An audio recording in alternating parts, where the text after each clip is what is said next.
The soul should always stand ajar, ready to welcome each static experience. On behalf of Podar International School, Amravati, and our respected Principal Mr. Sudhir Mahajan, I, Mukta Gundial, welcome you and wish you a very happy New Year 2020-21. Podar International School has been organizing the series of Facebook Live sessions on various topics to share and enrich all those who are associated with it. It would not be wrong to say that today is a golden link in this series. On this beautiful morning, I welcome today's resource person, Dr. Sikandar Advani, a young, dynamic, very well-known neurologist from Amravati, who is going to shed light on problem of epilepsy. Dr. Advani accomplished MBBS from Jawaharlal Nehru Medical College in Sangai Vardi and MD from Lokmanya Tilak Medical College and Hospital, Mumbai.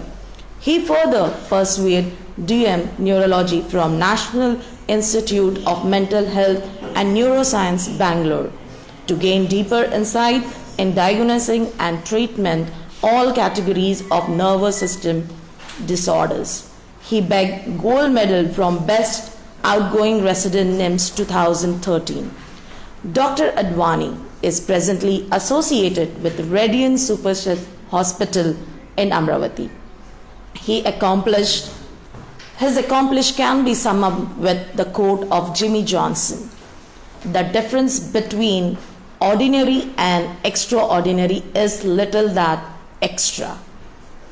Also, from 9th April 2015, from 5 years, 154 program awareness have been conducted in several diseases like stroke, dementia, Parkinson's disease, migraine, epilepsy. Further, we will not delay. I would like to welcome Dr. Sikandar Advani on this session, and I also request our principal, Mr. Sudhir Mahajan, to welcome Dr. Advani on this today's session.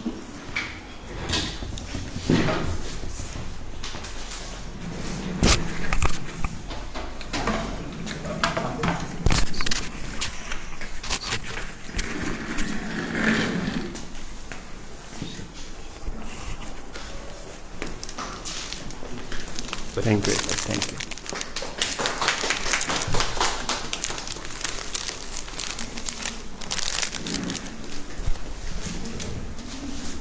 Good morning, everyone.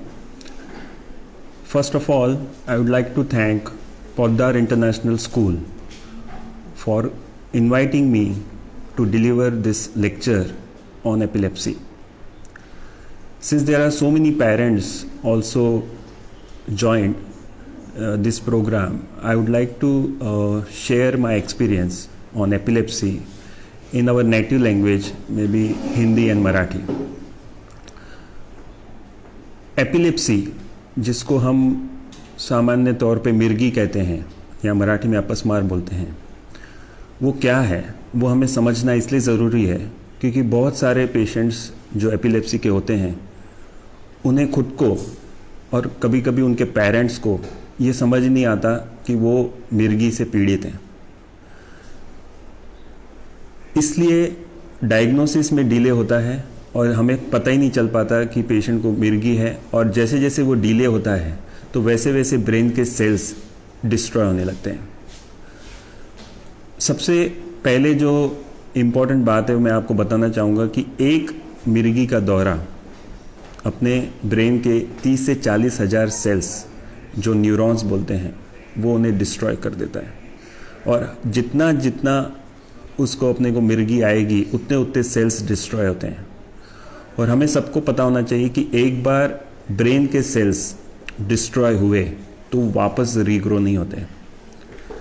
जसं आपल्याला माहीत आहे की काही आपल्याला लागलं हाताला पायाला काही फ्रॅक्चर झाला तर आपण ते परत येऊ शकते, 1-2 महिन्यात ते परत स्किन येऊन जाते, बोन येऊन जाते, पण ब्रेनचे टिश्यू ब्रेनचे सेल्स ते परत येत नाही। तर हे सर्वात महत्त्वाचा मुद्दा हे आहे की एक मिरगीपासून आपले 30 ते 40 हजार सेल्स डिस्ट्रॉय होऊन जातात। पण हे मिरगी काय आहे? तो मिरगी में जो ब्रेन के सेल्स है कहीं ना कहीं एक जगह पे हाइपर एक्टिव हो जाते हैं, और जिस जगह पे वो हाइपर एक्टिव होते हैं उस जगह से मिर्गी का दौरा चालू होता है। हमें सबको, जिसने भी मिर्गी के बारे में देखा है या उनके घर में कोई पेशेंट है या कहीं टीवी पे पढ़ा है, तो उन्हें एक चीज़ पता रहती है कि मिर्गी के समय क्या होता है।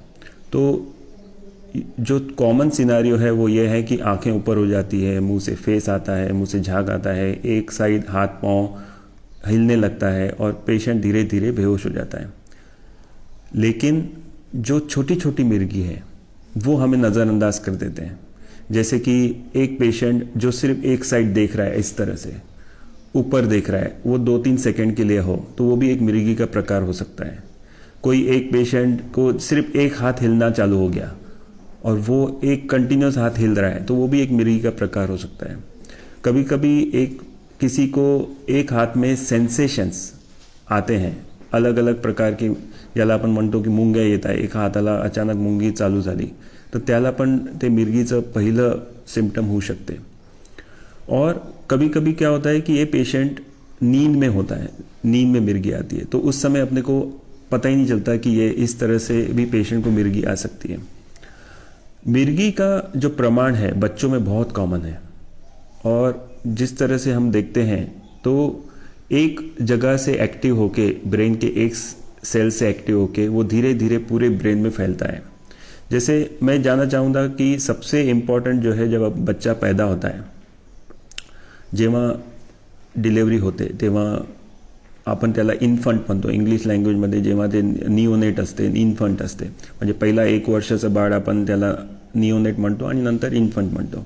तर जेव्हा डिलेवरी होऊन जाते तेव्हा जर ऑक्सिजनचा रक्तपुरवठा कमी झाला मेंदूला, तर तेव्हा ते पार्ट मेंदूचं काहीतरी काम करणं बंद करून देते आणि तेव्हा पण मिर्गी येऊ शकते। म्हणजे पहिले 1-2 दिवसात, डिलिव्हरी म्हणजे बाळ जन्म झाल्यावर पहिले 1-2 दिवसात जर आपल्याला असं वाटलं की ते पेशंट झटके देत आहे तर त्याला पण मिर्गी होऊ शकते। त्याचं एक कारण असते की रक्तपुरवठा कमी झाला किंवा ऑक्सिजनचा सप्लाय ब्रेनला कमी झाला। तो जैसे 1-2 दिन हो जाते हैं तो कभी कभी जॉन्डिस होता है बच्चों में, 1-2 दिन के बच्चों में जॉन्डिस होता है, उसकी वजह से ब्रेन में डिस्टर्बेंस होते हैं, उसकी वजह से मिर्गी चालू हो सकती है। तो दूसरा एक कारण रहता है जॉन्डिस का।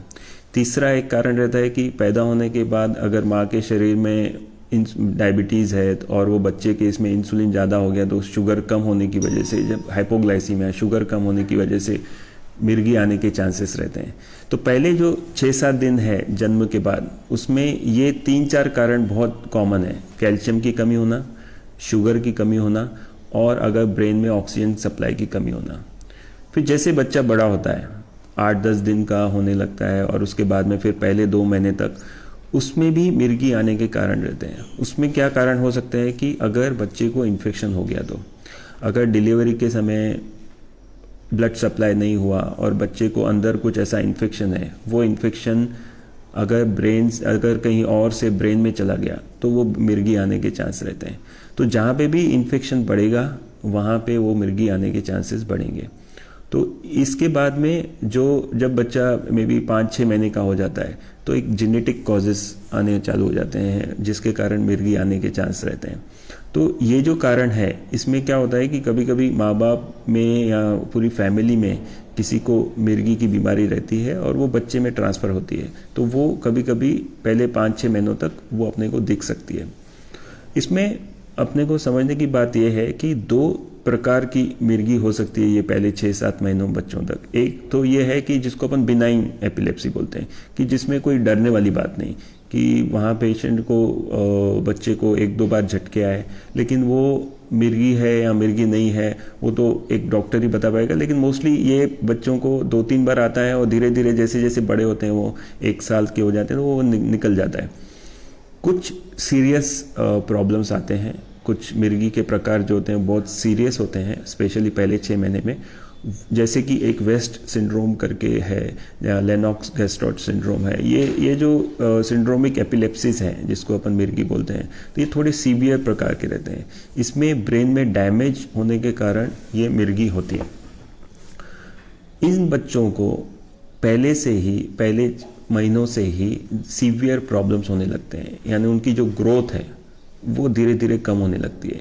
यानी एक जो बच्चा है नॉर्मली जो नेक होल्डिंग करेगा, अपना सर पकड़ पाएगा, अपने हाथ पैर हिला पाएगा, वो जो प्रक्रिया है कि पहले जो 2 महीने में, फिर 6 महीने में, फिर 4-5 महीने में वो पलटना चाहिए या बैठना चाहिए, 6 महीने में या 7-8 महीने में थोड़ा खड़ा होना चाहिए, या 10-11 महीनों में वो चलना चाहिए थोड़ा सा पकड़ के।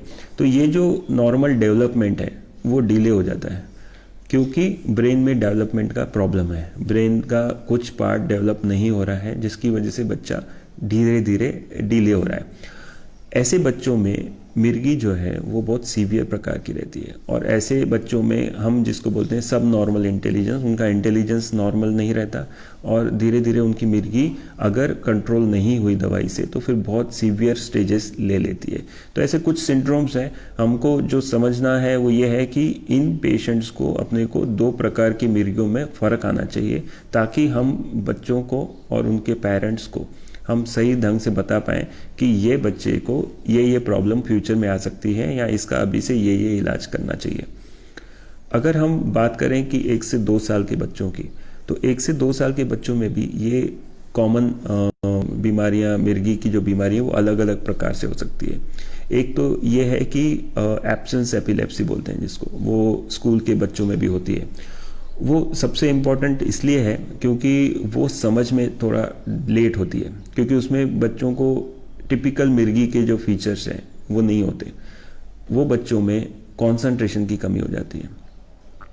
म्हणजे आपल्याला वारंवार जर टीचर्स कंप्लेंट करत आहे की आपलं बाळ बरोबर लक्ष देत नाही, किंवा त्यांचं लक्ष नाही आहे, त्यांचे मार्क्स जे आहेत थोडे कमी होत आहे, त्याचे पर्सेंटेज वाढत नाही आहे, तर असं कदाचित नाही की तो दुर्लक्ष करत आहे स्टडीज, पण होऊ शकते की त्याला एखादा मिर्गीचा प्रकार ज्याला आपण ॲब्सेंस एपिलेप्सी म्हणतो तो असं।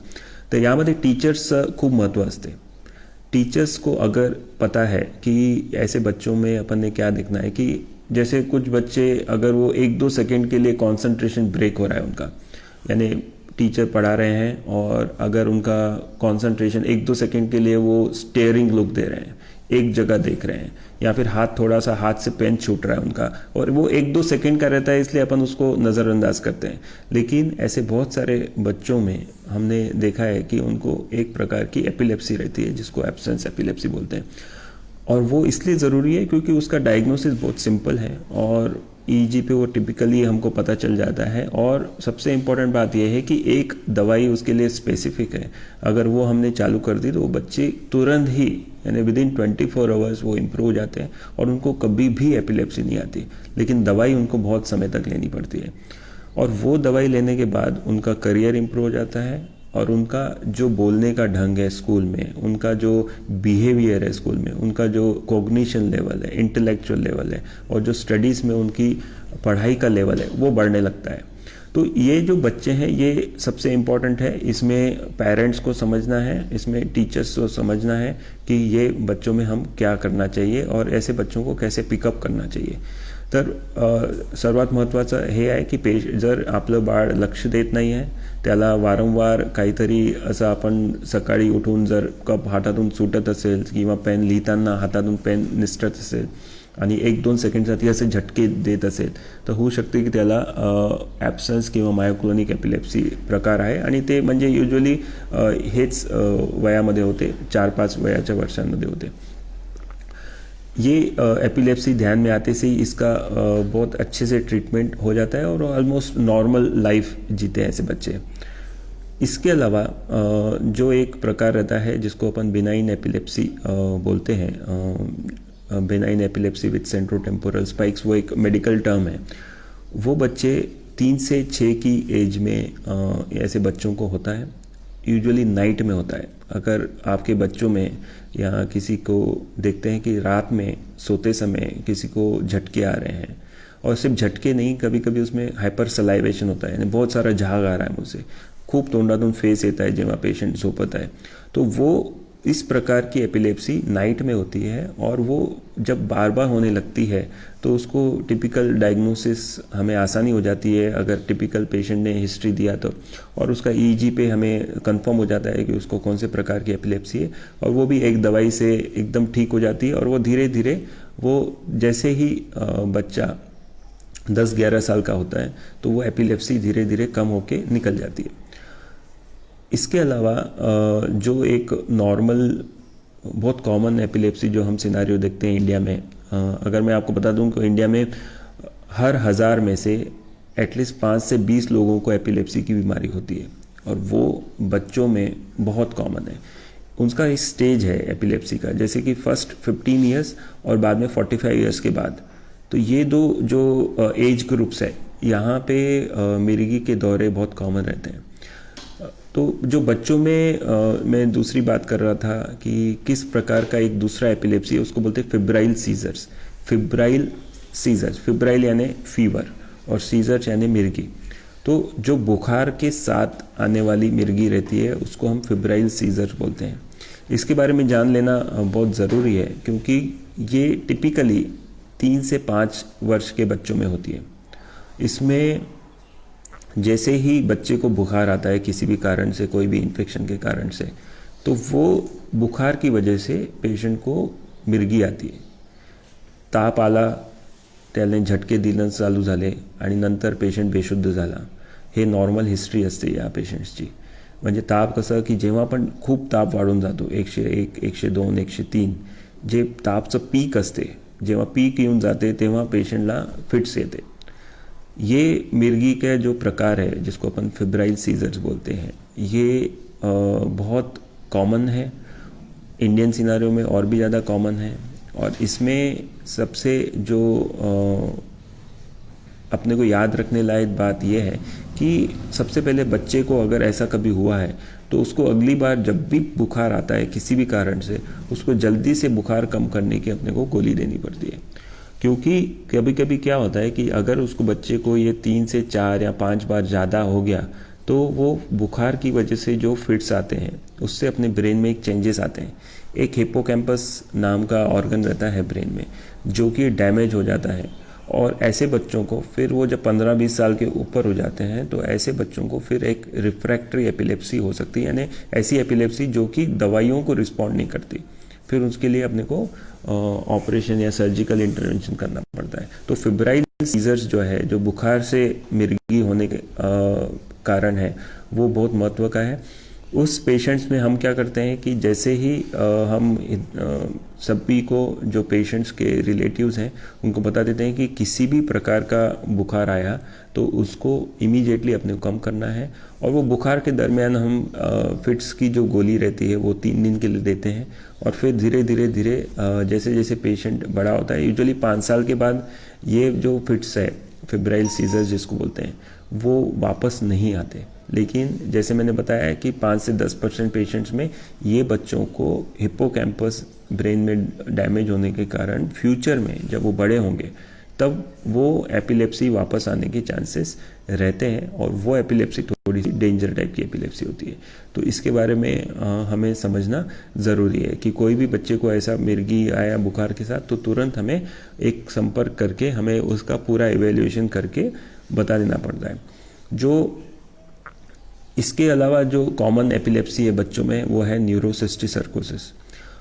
न्यूरोसिस्टिक सर्कोसिस मुझे लगता है कि सिर्फ बच्चों को नहीं, हमें सबको एज अ समाज, एज अ सोसाइटी समझने की बहुत ज़रूरी है।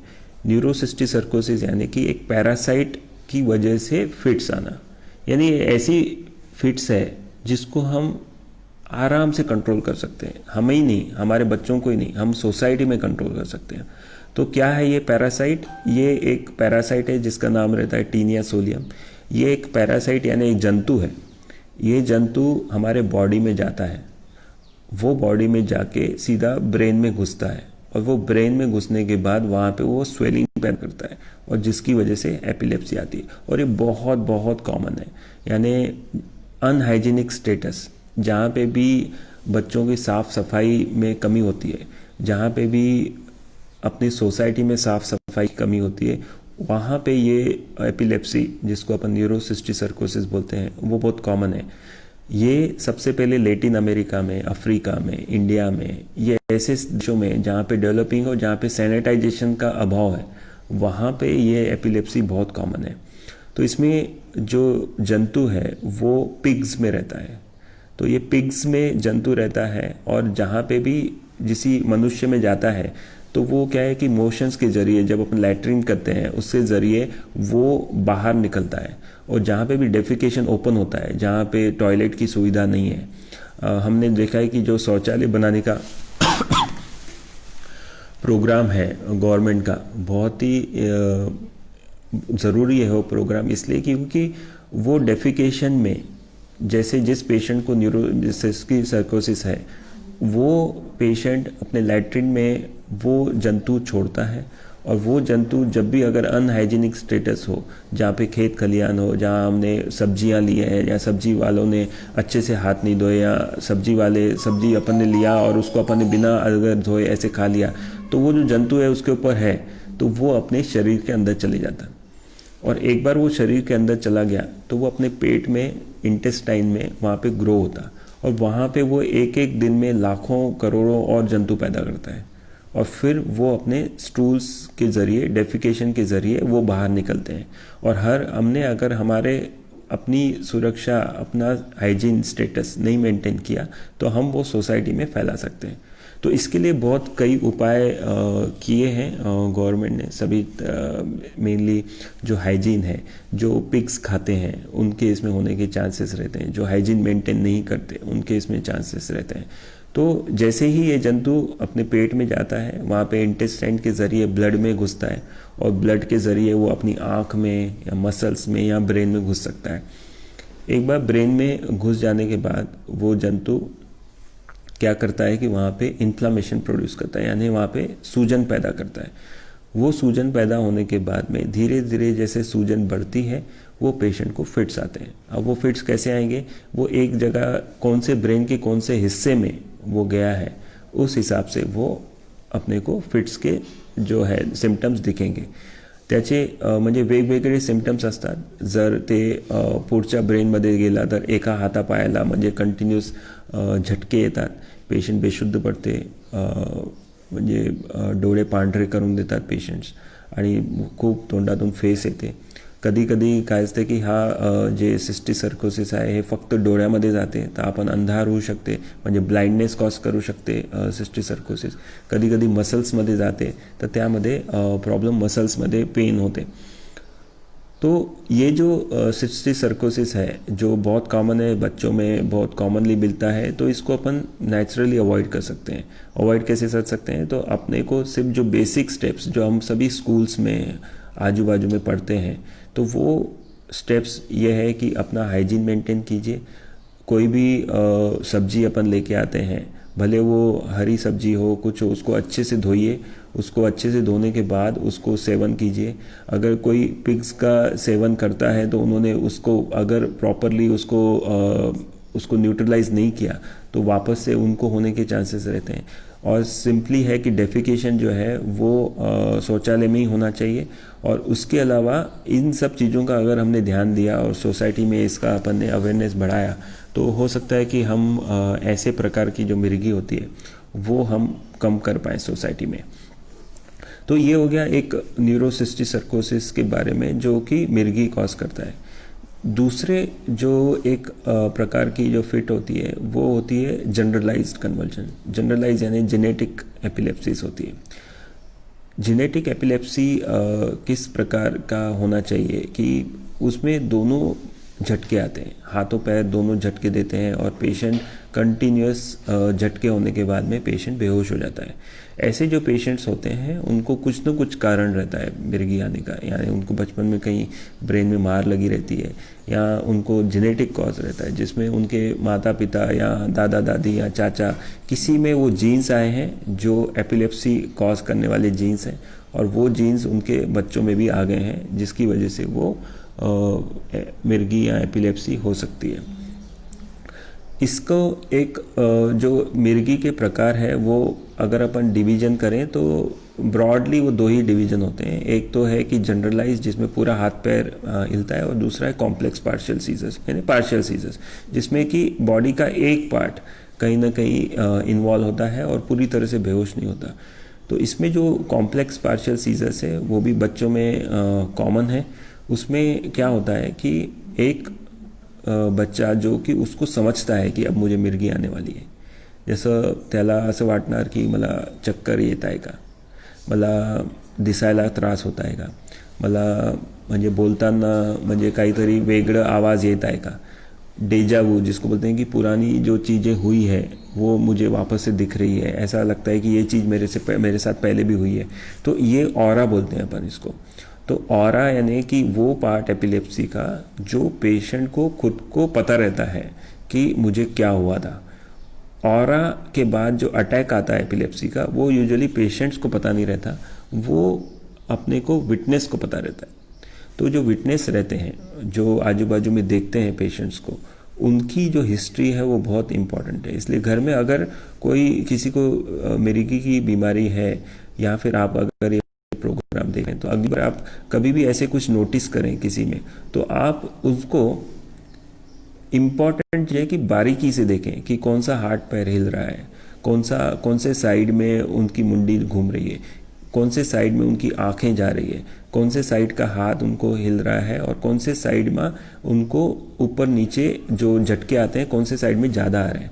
ये सब चीज़ें इंपॉर्टेंट ये है क्योंकि इससे हमको पता चलता है कि ब्रेन के कौन से पार्ट से वो फिट्स जनरेट हो रही है। और हम MRI के पहले ही हमारा आइडिया आ जाता है हमें कि हमको उनको कौन सी दवाई से वो फिट्स कंट्रोल करनी है। एक बार कॉम्प्लेक्स पार्शियल सीजर में अटैक आने के बाद कभी कभी पेशेंट्स को ऑरा होता है और ऑटोमेटिज्म्स होते हैं। ऑटोमेटिज्म्स यानी कि अलग अलग प्रकार की प्रक्रिया करना, यानी कभी कभी पेशेंट सिर्फ लिप्स स्मैकिंग करता है, ऐसे लिप्स करेगा या फिर एक हाथ कंटिन्यूस ऐसे टैपिंग करेगा या फिर इधर उधर दौड़ेगा पेशेंट। तो इन सब चीज़ों का मतलब है कि वो अभी उस थोड़ा सा होश में आ रहा है, क्योंकि जैसे मैंने बताया कि एक पार्ट में वो चालू होगा, वहाँ से वो वायरिंग जाएगी, धीरे धीरे धीरे धीरे दूसरे पार्ट्स को इन्वॉल्व करेगी और जैसे जैसे ब्रेन का पार्ट इन्वॉल्व होते जाएगा उस प्रकार के सिम्टम्स हमेशा हमको मिर्गी में दिखते जाएंगे।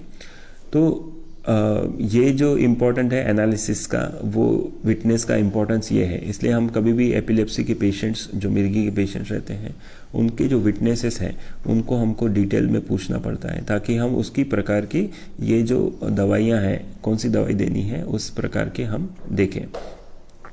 इसको अगर हम देखते हैं तो फिट्स जो है, अगर कोई क्लिनिकल फीचर्स क्या हो सकते हैं इसके, यानी जिस तरह से मैंने बताया कि अगर किसी को आपके सामने झटका है तो आपने क्या करना चाहिए, वो एक इम्पॉर्टेंट है कि जो मिथ है कि फिट्स आई तो उसको कांदा सूंघाना या चप्पल सूंघाना उससे फिट्स बंद हो जाती है, तो वो गलत है। एक्चुअली वो हमको लगता है कि उससे कम हुआ, वो एक्चुअली उससे कम नहीं होता, वो अपने टाइम के हिसाब से फिट्स अपने आप बंद हो जाती है। इम्पॉर्टंट चीज जो हमें याद रखने लायक ये है की कोणाला पण आपल्या समोर मिरगी आली किंवा फिट आले तर त्याला एका बाजूला एका कड्यावर झोपून द्या आणि त्यांचं मान थोडीशी वरती करून घ्या। म्हणजे हे कशाला करत आहे आपण की त्याचा एअरवे सिक्योर करत आहे। म्हणजे जो ऑक्सीजन लेवल है बॉडी का, जो फिट्स के समय क्या होता है कि अपन अनकॉन्शियस रहते हैं, अनकॉन्शियस में प्लस हायपर सलायवेशन होता है, फेस येते, तो फेस म्हणजे कफ जमा होऊन जाते आणि जर कफ जमा झाला आणि आपल्या ऑक्सिजनच्या पाईपला बंद केला त्यांनी, तर जर ऑक्सिजन पाईप बंद झाला तर त्याच्यामुळे काय होऊ शकते की पेशंटला इमिजिएटली रेस्पिरेटरी अरेस्ट होऊ शकते, म्हणजे रेस्पिरेशन थांबू शकते, श्वास थांबू शकते। तर त्याच्यासाठी काय करावं लागतो आपल्याला की एका पेशंटला त्या कड्यावर झोपून द्या, थोडं तोंड वरती करून घ्या आणि जे काही हर्ट करू सकतात, ऐसे कुछ आजू बाजू में लोहे की कुछ चीज़ पड़ी, चाकू पड़ा है, ये घर में ये पड़ा है, तो वो सबको हटा दें वहाँ से, क्योंकि वो सब पेशेंट उस समय होश में नहीं रहने वाला है। और जितना जल्दी हो सके उसको तुरंत हॉस्पिटल में लेके जाएं ताकि वो इंजेक्शन से हम उसका फिट अबॉर्ट कर सकें, उसको बंद कर सकें। इस समय बहुत सारे जो उसमें हड़बड़ा के अपन आजू बाजू में पेशेंट्स के बहुत ज़्यादा अपन क्राउड कर लेते हैं। कभी रास्ते में जाते समय अगर रास्ते पे किसी को हुआ तो वहाँ क्राउड ना करके पेशेंट को अलग एनवायरनमेंट में लेके जाके उसको, जैसा मैंने बताया कि एक कड़ पे लेटा के उसका थोड़ा सा मुंह थोड़ा ऊपर करके साइड में रखिए और जिस तरह से वो फिट्स अपने आप बंद हो जाएगी उसको तुरंत हॉस्पिटल में लेके जाइए और ताकि उसकी प्रॉपर मेडिकेशंस चालू हो। इसमें इसके अलावा जो ट्रीटमेंट पार्ट है एपिलेप्सी का, वो इम्पॉर्टेंट है, क्योंकि अभी जैसे 1950s में एक पहली दवा आई थी फिट्स के लिए, फिर 60s 70s में दूसरी 2-3 दवाइयाँ आई, लेकिन लास्ट के 20-25 सालों में कम से कम 15 से 20 टैबलेट्स या इंजेक्शंस एपिलेप्सी के लिए आई है। वो जो मिर्गी की दवाइयाँ हैं वो स्पेसिफिक है। बहुत सारी मिर्गी की दवाइयाँ अपन सभी प्रकार की फिट्स में दे सकते हैं, लेकिन बहुत सारी दवाइयाँ ऐसी हैं जो स्पेसिफिक फिट्स के जो रीज़न है, जो फिट्स का कारण है, वो फिट्स के कारण को ध्यान में रखते हुए वो दवाइयाँ बनाई गई है। जैसे कि उदाहरण के तौर पे फिब्राइल सीजर्स, जो कि बुखार के आने के बाद फिट्स आती है, उसमें एक स्पेसिफिक दवा है कि जब वो बुखार आया तब अपन ने बुखार कम कर दिया और उसको अपन ने वो दवा दिन में 2 बार 3 दिन के लिए जब भी बुखार आया तब दिया। तो उससे क्या होता है कि वो जब बुखार आता है तो अपन उसके ब्रेन को शांत करने की कोशिश कर रहे हैं। दूसरा कि जो जनरलाइज एपिलेप्सी रहती है, जिसमें पूरी हाथ पैर हिलते हैं और पेशेंट बेहोश हो जाता है, पेशेंट को कुछ पता नहीं रहता, तो उसमें हम इंजेक्शंस देते हैं। इंजेक्शंस देने के बाद हम क्या कर रहे हैं कि वो ब्रेन को अपन थोड़ी देर के लिए सप्रेस कर रहे हैं, उसकी जो हाइपर एक्टिविटी है उसको कम कर रहे हैं, और उसके बाद में फिर हम देखते हैं कि उसका कारण क्या है। तो उसके लिए हमें MRI करना पड़ता है या CT स्कॅन करना पड़ता है, और उसके बाद में अपने को EEG करना पड़ता है। मिरगीच्या पेशंट्समध्ये EEG म्हणजे काय की EEG म्हणजे आपल्याला ब्रेनची ॲक्टिव्हिटी दिसणारा एक यंत्र आहे। त्यामध्ये काय करतो आपण की पेशंटला एक रूममध्ये घेऊन तिथे TV असते आणि तिथे आपण इलेक्ट्रोड लावून देतो ब्रेनला आणि बघतो की त्या पेशंटच्या कोणत्या पार्टमधून आपल्याला मिरगीचे लक्षण दिसत आहे, म्हणजे कुठून ते जनरेट होत आहे, आणि ते आपल्याला जर माहीत झालं तर आपण त्या पार्टला सप्रेस करून त्याची स्पेसिफिक औषध देऊन त्याला आपण बंद करू शकतो मिरगीला। इसके जो दूसरे टाइप के जो टैबलेट्स या इंजेक्शंस हैं वो कैसे हैं कि जैसे एक जो वेस्ट सिंड्रोम, जो बहुत सीवियर टाइप की एपिलेप्सी रहती है, उसमें हमको 10 से 5 से 6 टैबलेट्स लग सकती है, किसी किसी को 8-9 टैबलेट्स भी लगती है वो फिट्स को रोकने के लिए।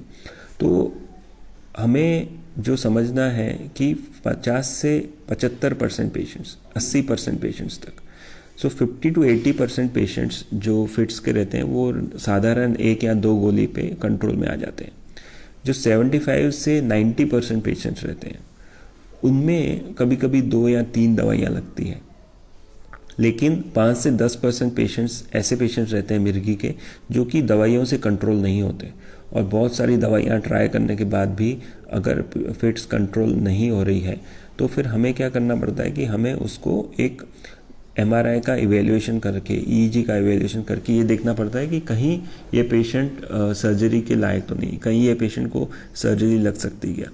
समझो हमें एक गांठ दिख रही है, जैसे कि किसी को बच्चों में कभी कभी ब्रेन ट्यूमर भी होते हैं या कुछ दूसरी तरफ की सूजन आती है, गांठ होती है, म्हणजे डोक्यामध्ये काही एक गाठ आली तर त्याला जोपर्यंत आपण काढणार नाही तोपर्यंत ती फिट्स थांबणार नाही। तर आपल्याला जे प्रायमरी ट्रीटमेंट आहे त्याच्यासाठी ते आपल्याला ते गाठ काढावी लागणार न्यूरोसर्जरीद्वारे।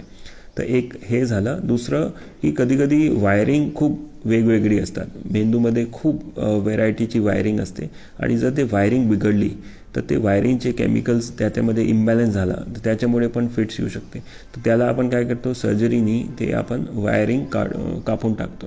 तर ते सर्जरी करून पण फिट्स जे ऑलमोस्ट डेली येतात पेशंट्सला ते थोडंसं त्यांचं जे प्रमाण आहे ते कमी होऊन जाते।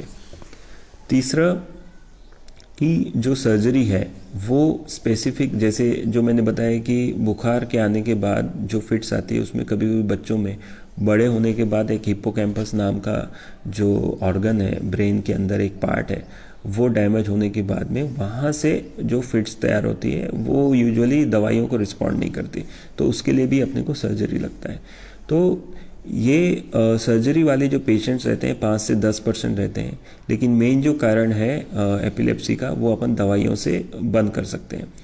अब जो दूसरा जो सवाल हमारे पास पेशेंट्स का यूजुअली रहता है कि हम कितने दिन तक दवाई लें, एक बार मेरी मिर्गी चालू हुआ तो मैं कितने दिन दवाई लूँ, तो उसका किसी के पास भी आंसर नहीं। वो ये है कि अगर अपने को कारण पता है फिट्स का तो वो कारण को हमने ठीक कर दिया तो शायद आपकी दवाइयों को लेने की जो फ्रीक्वेंसी या ड्यूरेशन है वो कम हो जाएगा। जैसे कि पेशेंट को किसी को गांठ आ गई ब्रेन में, अपन ने वो गांठ निकाल दी, तो हो सकता है उसको दवाई बाद में लेने की ज़रूरत ना पड़े। जो रूटीन एपिलेप्सिस रहते हैं तो यूजुअली हम उनमें क्या करते हैं कि 3 से 5 साल तक दवाई देते हैं। 3 से 5 साल दवाई देने के बाद हम देखते हैं कि वो पेशेंट को कैसे रिस्पॉन्स दे रहा है। और दवाई कोई भी जो मिर्गी की है, मैं आप सबसे अपील करना चाहूँगा कि आप एकदम से बंद नहीं करना है। समझो हमारे पास दवाई है, चल रही है, डॉक्टर साहब ने हमको 3 महीने बाद बुलाया है, तो बीच में हमने 3 महीने बाद हम नहीं आ पाए किसी कारणवश, तो हम जाने के पहले वो बोल देते हैं कि 3 महीने बाद हमने दवाई बंद कर दी। ऐसा कभी भी नहीं होना चाहिए। कोणताही पेशंट मिरगीचा असो त्याचं औषध बंद झाला नाही पाहिजे जोपर्यंत डॉक्टर सांगत नाही। जर आपल्याला डॉक्टरांना भेटायला वेळ लागत आहे तर तोपर्यंत तुम्ही औषध कंटिन्यू ठेवा। दुसरं महत्त्वाचा मुद्दा हे आहे की जे टायमिंग असते एपिलेप्सीचं ट्रीटमेंटचं ते खूप इम्पॉर्टंट असते। म्हणजे ज्या टाईमला तुम्ही घेताय, जर ते 12-12 तासांनी औषध घ्यायची आहे तर बिलकुल 12 तासांनीच गेली पाहिजे। कारण की याचं कारण काय आहे की आपल्याला कंटिन्युअस ब्लडमध्ये ती लेवल, जे अँटी एपिलेप्टिक जे औषधाची लेवल आहे ती मेंटेन करायची असते। जर ते मेंटेन असली तर आपला मेंदू शांत राहणार, फिट्स येणार नाही। जर ते डिस्टर्ब झाली, म्हणजे कधी काय मी एकच दिवस गावाला गेलो होतो, मी लग्नाला गेलो होतो, मी बाहेर गेलो होतो म्हणून एक दिवस चुकलं, त्यामध्ये त्याचा म्हणजे परिणाम काय होते की 2-3 दिवसानंतर ते ब्लडमध्ये लेवल मेंटेन होत नाही आणि 2-3 दिवसानंतर एकदा लेवल मेंटेन नाही झाली तर पेशंटला परत फिट येते। म्हणून पेशंटला कंटिन्युअस औषध घेणे अतिशय आवश्यक आहे आणि ते एक दिवस पण चुकलं नहीं पाहिजे। इम्पॉर्टेंट क्योंकि ये है कि कभी कभी एक पेशेंट को एक ही दवाई चल रही है और उन्होंने बंद कर दी और नहीं आई तो ये बहुत अच्छी बात है, लेकिन अगर उनके होने के बाद आई तो हमको वो दवाई वापस से शुरुआत करनी पड़ती है और फिर से उनको 5-6 साल तक अपने को देखना पड़ता है। और फिर 5-6 साल बाद हो सकता है कि एक बार वो रेजिस्टेंट हो गया तो हो सकता है कि दूसरी दवाई से भी कंट्रोल ना हो एपिलेप्सी। इसलिए जिस तरह से दवाई लिखी हुई है, जिस तरह से दवाई का डोज है वो मेंटेन रखना ज़रूरी है। कभी कभी पेशेंट के ब्रेन में डैमेज रहता है जिससे वो दवाई लेने के बावजूद भी उनको फिट्स आती है। समझो 2 दवाई चालू है फिर भी फिट्स आ रही है, तो फिर उसके बाद में हम तीसरी दवा ऐड करते हैं। उसमें इम्पॉर्टेंट ये है कि कभी कभी वेट, जो भी एपिलेप्सी की दवाइयाँ रहती है वो वज़न के हिसाब से रहती है, पेशेंट के वज़न के हिसाब से। तो जो बच्चे रहते हैं उनका वज़न बहुत जल्दी चेंज होता है, तो इसलिए हम यूजुअली वज़न के हिसाब से उनकी फिट्स की डोजेस जो है वो एडजस्ट करते हैं और वो एडजस्ट करने के बाद में फिर हम उनको फॉलोअप रखते हैं। 3-4 साल बाद अगर उसको एक भी फिट नहीं आई है, पेशेंट को एक भी मिर्गी का दौरा नहीं आया है, तो हम क्या करते हैं कि वो दवाई को धीरे धीरे over the period of 2-3 months हम धीरे धीरे कम करते हैं और कम करते पेशेंट को फॉलोअप में रखते हैं। अगर वो कम करते हुए भी वापस से फिट्स नहीं आई तो फिर हम उनकी दवाई बंद कर देते हैं। लेकिन अगर वो वापस कम करते समय उनको फिट आ गई तो फिर हम वो कम नहीं कर पाते, वापस हम प्रीवियस डोज पे चले जाते हैं और वो डोज अपने को फिर कंटिन्यू रखना पड़ता है। कुछ जो मिर्गी है उसमें अपने को लाइफ लॉन्ग मेडिकेशंस लेना पड़ता है। जैसे कि जो मैंने बताया कि एक जुवेनाइल मायोक्लोनिक एपिलेप्सी जिसमें झटके आते हैं या फिर ध्यान नहीं रहता बच्चे का या फिर वो बार बार उससे पेन छूटती है, ऐसे बच्चों में या फिर जिसमें थोड़ा ब्रेन में डैमेज है, ऐसे बच्चों को जो फिट्स की दवाइयाँ हैं वो ऑलमोस्ट बहुत समय तक यानी कभी कभी लाइफ लॉन्ग भी लेने की ज़रूरत पड़ती है। और वो अपने को ऐसा नहीं समझना चाहिए कि हम कितने दिन दवाई लें। वो आप ऐसा समझिए कि वो केमिकल जो वो दवाई में है वो बच्चे को हमको किसी भी सूरत में देना है और वो केमिकल उसके लिए खाने के समान है। यानी जैसे अपन खाना खाते हैं, अपन खाने में भी सब केमिकल्स रहते हैं, कार्बोहाइड्रेट, फैट्स, प्रोटीन्स, और वो हमें नियमित रूप से लगता है क्योंकि जैसे ही लेवल कम हो जाता है अपने, जैसे हमने सुबह खाना खाया और रात तक खाना नहीं खाया तो कुछ ना कुछ वीकनेस डेवलप होना चालू होती है। उसी प्रकार वो जो दवाई है वो उस स्पेशल पेशेंट्स के लिए खाने के समान है, यानी वो लेवल अपने को मेंटेन रखना है और उसमें कभी भी लापरवाही नहीं करनी है कि वो मैंने एक ही दिन नहीं दिया है, मैंने एक ही टाइम नहीं दिया। वो बहुत ज़रूरी है। हम बहुत बार भूल जाते हैं कि हमने दवाई ली या नहीं ली। हमारे पास बहुत सारे पेशेंट्स आते हैं, हम उनको 3-3 महीने या 6-6 महीने में फॉलोअप के लिए सिर्फ इसलिए बुलाते हैं कि हमको पता चलते रहे कि वो दवाई कंटिन्यूस चालू है उनकी और वो उन्होंने बंद नहीं की है। बहुत बार क्या होता है कि हम जब बहुत दिनों तक, समझो मैंने किसी को 2 साल के बाद 3 साल के बाद बुलाया, तो बीच में अच्छा लगने के बाद दवाई बंद हो जाती है और फिर जैसे ही लेवल कम हो जाता है तो वापस एपिलेप्सी आने लगती है। तो ये जो आज हमने ये डिस्कस किया है एपिलेप्सी का, तो मैं इसमें एक बार फिर से आप सबको रिवाइज करना चाहूँगा कि जो मिर्गी है वो एक ब्रेन का किसी पार्ट का हाइपर एक्टिविटी होने के कारण होती है। ये मिर्गी के जो बहुत सारे कारण होते हैं, वो कारण हमें ढूंढना पड़ता है, वो कारण ढूंढ के हमें उसका ट्रीटमेंट देना पड़ता है। मिर्गी को बंद करने के लिए दवाइयों का बहुत अच्छा योगदान है। 80 से ऑलमोस्ट 90% तक मिर्गी जो है वो दवाइयों से कंट्रोल हो जाती है। 10% मिर्गी दवाइयों से नहीं होती है, तो दवाई प्लस सर्जरी इस प्रकार से वो कम हो जाती है। बहुत सारी जो मिर्गी की बीमारियां हैं, जैसे फिब्राइल सीजर्स जो बुखार के साथ आती है, या फिर न्यूरोसिस्टिक सर्कोसिस जो जंतु की वजह से आती है, उनको हम डेफिनेटली रोक सकते हैं। हमारे सोसाइटी में सैनिटाइजेशन या हाइजीन का इम्प्रूवमेंट अगर हम ला सकते हैं तो हम उस प्रकार की जो बहुत कॉमन बीमारी है जो मिर्गी है, उस प्रकार के हम उन बीमारियों को रोक सकते हैं। और जो मिर्गी की जो दवाई है वो करीबन हमें कुछ मिर्गी में लाइफ लॉन्ग लेनी पड़ती है और कुछ कंडीशन में 3 से 5 साल लेनी पड़ती है। उसके बाद में हम धीरे धीरे कम करके देखते हैं। और अगर वो पेशेंट को ऐसा कुछ प्रॉब्लम है ब्रेन में, तो हमें वो कंटिन्यू ही करनी पड़ती है और किसी पेशेंट्स में 5 से 10% में सर्जरी लगती है। तो अभी ये मेरा एपिलेप्सी का टॉक मैं यहाँ समाप्त करता हूँ। आपके जो भी क्वेश्चंस रहेंगे वो हम डिस्कस करेंगे। Thank you. These are your questions. This is solved by you.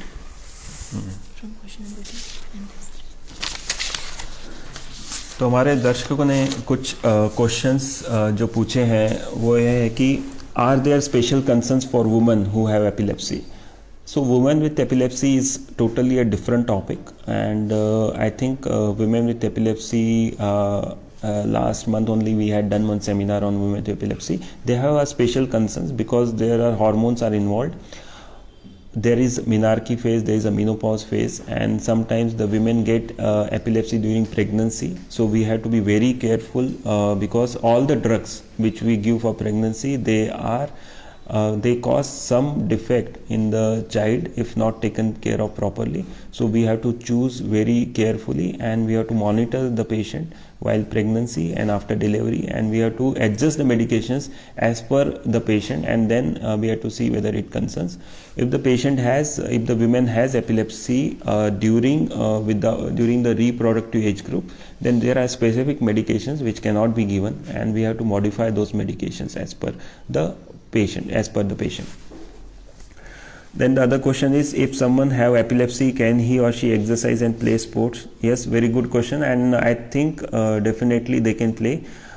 ये जो क्वेश्चन है वो है कि स्पोर्ट्स में भाग ले सकते हैं क्या एपिलेप्सी पेशेंट। तो मैं आपको बता दूं कि जो बहुत उम्दा क्रिकेटर है साउथ अफ्रीका जॉन्टी रोड्स, उनको एपिलेप्सी है और उन्होंने, मुझे लगता है कि आप सभी जानते होंगे कि वो बहुत अच्छे क्रिकेटर बने। और बहुत सारे लोग हैं जो स्पोर्ट्स में हैं और वो एपिलेप्सी करते हैं। बस ये इम्पॉर्टेंट बात ये है कि हमें दवाई नियमित रूप से लेना है और हमें समझना चाहिए कि हमें एपिलेप्सी क्यों है।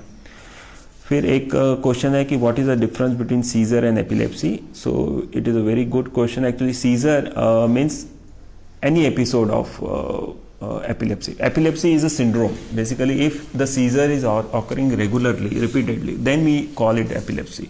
If it is only a single episode, which may be of any cause, then we call it a seizure. तो सीजर यानी एक एपिसोड है, अगर वो बार बार सीजर होते हैं तो उसको हम एपिलेप्सी बोलते हैं।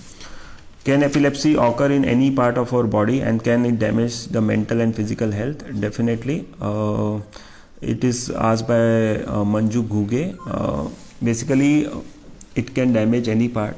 There are many cases where patients with epilepsy have shoulder dislocation. क्या होता है कि जब भी हम फिट्स आती है तो ऐसे बॉडी हिलने लगती है, तो कभी कभी शोल्डर डिसलोकेशन होता है, पेशेंट गिर सकता है, उसे ट्रॉमा हो सकता है, पेशेंट का फ्रैक्चर हो सकता है. तो ये अदर पार्ट है अपार्ट फ्रॉम ब्रेन, जो कि मैंने बताया कि एक एपिलेप्टिक फिट से अपने 30,000 सेल्स उसी समय डिस्ट्रॉय होते हैं, तो वो अपने को रिवाइज नहीं कर सकते अपन, तो हमें फिट्स को बचाना है. तो apart from brain other parts also can get damage due to epilepsy. What are the effects of epilepsy in learning attitude of the children? Again, it is a very good question. Epilepsy जैसे कि brain को थोड़ा थोड़ा damage करता है, तो अपनी learning definitely hamper होती है. जो कि अपन ने डिस्कस किया, जो एब्सेंस एपिलेप्सी है उसकी वजह से क्या होता है कि पेशेंट हमको दिखता ही नहीं कि फिट्स आ रहा है, वो सिर्फ 1-2 सेकंड के लिए स्टेयरिंग लुक होता है, लेकिन उससे उसकी लर्निंग एबिलिटी हैम्पर होती है. आपको टीचर्स से डेफिनेटली कंप्लेंट्स आएंगी कि ये बच्चे का ध्यान नहीं है या फिर ये बच्चा स्टडीज़ में बैक हो रहा है. तो लर्निंग डिसेबिलिटी, क्योंकि हम learning is from brain and if the brain is getting damaged then definitely there will be a learning difficulty if the patient has epilepsy. Does epilepsy have any changes with age in the children? Yes, definitely. बहुत सारी epilepsies है जो as के बाद धीरे धीरे खुद चली जाती हैं. बहुत सारी बिनाइन चाइल्डहुड एपिलेप्सीज हैं जो पहले 4-5 साल में रहती हैं और फिर जैसे जैसे एज होती है वो निकलने लगती है और पेशेंट फिर सीजर फ्री हो जाता है, एपिलेप्सी फ्री हो जाता है. What are the precautions that should be taken by parents and schools in case of an epileptic child? तो बहुत सारे प्रिकॉशंस है, ये हमने डिस्कस किया कि ऐसे पेशेंट को अगर फिट्स आया तो क्या करना है और ऐसे पेशेंट को या ऐसे उसको किस तरह से ध्यान देना है.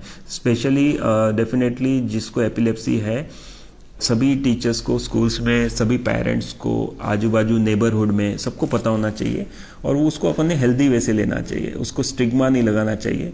और वो हेल्दी वे से लेने के लिए इन द सेंस इसलिए कि हमें आजू बाजू वालों को थोड़ा सा समझाना पड़ता है कि ऐसे इसमें कभी कभी हुआ तो हमें क्या करना चाहिए.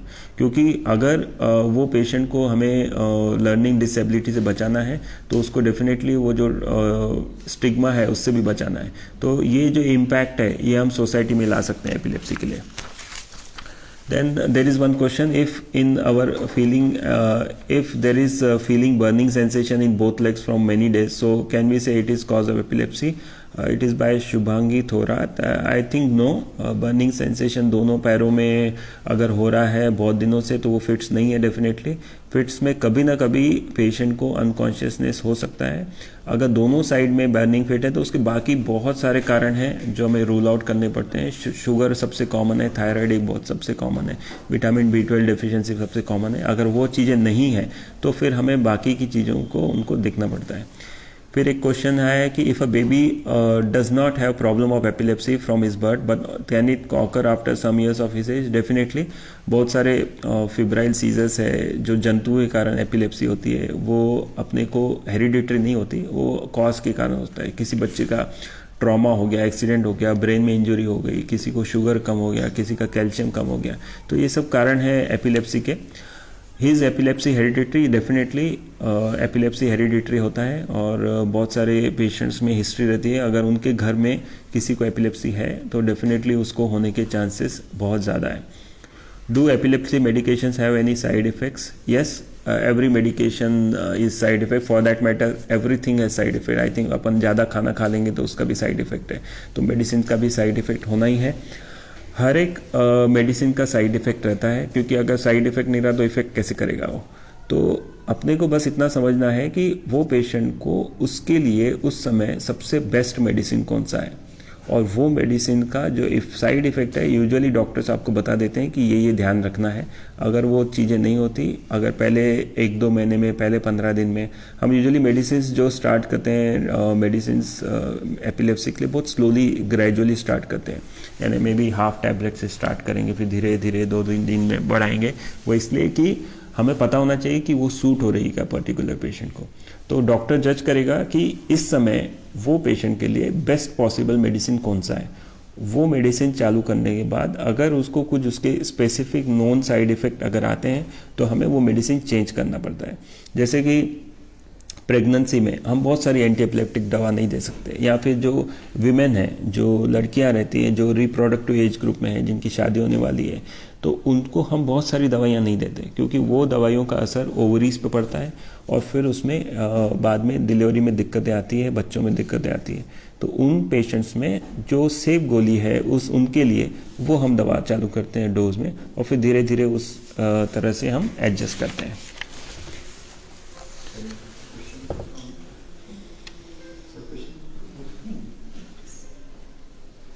So thank you very much. Thank you Poddar International School for inviting me this lecture. I hope कि this lecture will change your attitude towards epilepsy. और अगर आपके इसमें से सिर्फ इवन 10% लोगों ने भी कुछ भी समझा होगा तो मेरे लिए बहुत बड़ी बात होगी। Thank you very much.